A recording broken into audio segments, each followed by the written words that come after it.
বেশ কিছুদিন ধরে আমাদের জীবনযাত্রার মান একটু অন্যরকম হয়ে গেছে। সবকিছু আগের মতো কবে হবে জানি না। ঘুম থেকে উঠেই দেখি ফ্রিজে তেমন কোনো কিছুই নাই। কি রান্না করব ভাবতে ভাবতে প্রায় 9টা বেজে গেছে। ভাত রান্না করে রেখেছি, এর ভিতরে আলু অনেকগুলো নিলাম।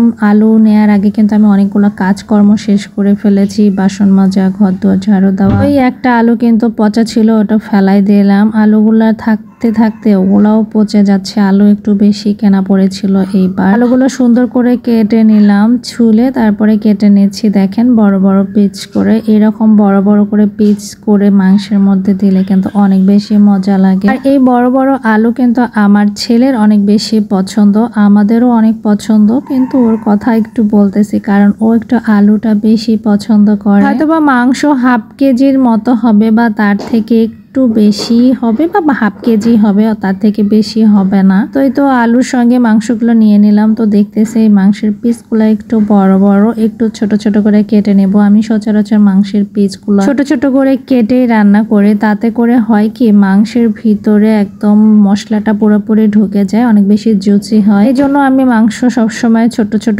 পিস করে রান্না করার চেষ্টা করি। এদিকে মাংসগুলোর পিসগুলো আমি সুন্দর করে কেটে নিচ্ছি। আর হ্যাঁ, এই মাংসগুলো কিন্তু কোরবানি ঈদে এখন আছে আর কয়েকটা পটলা মনে হয়, তাহলে শেষ হয়ে যাবে। আর কতদিন থাকে বলে, ঈদ হয়ে যাওয়ার বেশ কিছুদিন হয়ে গেছে। মাছই আসলে হয়তো বা অন্য বাজার ছিল, মাছ মুরগি সব খেয়েছিলাম টুকটাক, এর ভিতরে মাংসও খেয়েছি। আমি মাংসগুলো খুব সুন্দর করে কেটে নিচ্ছি, যেহেতু কোরবানির মাংসটা আমাদের গ্রাম থেকে এসেছে। অনেক সময় দেখা যায় কি যে গ্রামে কিন্তু মাটিতে রেখে তারপরে সে মাংসগুলো কাটে, ধুলাবালি থাকে, এই জন্য মাংসগুলো ভালো করে বেছে পরিষ্কার করে তারপরে রান্না করতে হবে।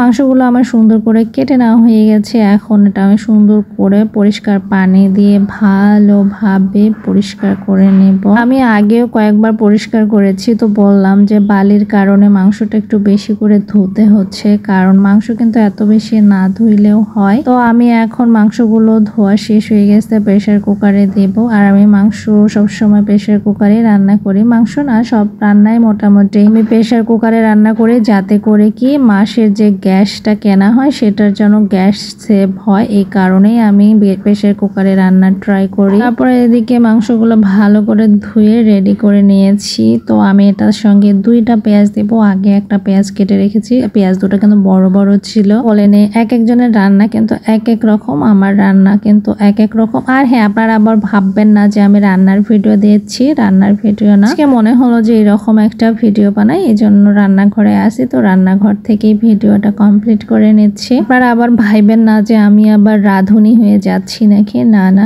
আমি আসলে অত ভালো রাঁধুনি না। আমার রান্না অনেকে আছে যারা খেতেই পারে না। তবে আমি জানি আপনারা মাঝে মাঝে যদি আমার রান্নার ভিডিও দেখেন বা রান্নার পোস্ট দেখেন বা রান্নার কালার দেখেন, তাহলে বলেন অনেক বেশি ইচ্ছে করে। আপনাদের অনেকেরই কমেন্টস পেয়েছি যে আপু আপনার হাতে রান্না খেতে চায়। ইনশাআল্লাহ, আল্লাহ যদি সেই সময় করে, সেই তৌফিক দান করে, সবাইকে খাওয়ানোর খুবই ইচ্ছা আছে আমার। এদিকে হলুদ, মরিচ, লবণ সবকিছু দেয়া হয়ে গেছে। আদা রসুন বাটাও আমি কিন্তু এখানে দিয়ে নিয়েছি। মরিচের গুঁড়া একটু বেশি দিচ্ছি। অনেকের মনে হতে পারে এত মরিচ খায়, আসলে মরিচ আমি অত খাই না, তবে এই মরিচ গুলা না কেন জানি কোনো ঝালই নাই। এদিকে 2টা তেজপাতা দিয়ে দিচ্ছি খাবারের মধ্যে, মাংসের মধ্যে বিশেষ করে তেজপাতা দিলে কিন্তু ফ্লেভারটা অনেক সুন্দর হয়। হ্যাঁ, ভুল বলেছিলাম, আগে লবণ দিই নাই, এখন লবণ দিলাম। গরম মশলা, কাঁচা জিরা, কাঁচা গোটা জিরা, এবার তেল দিয়ে সুন্দর করে বাটির মধ্যে আগে মেখে নেব। এইভাবে বেশ কিছুক্ষণ মেখে নিলে কিন্তু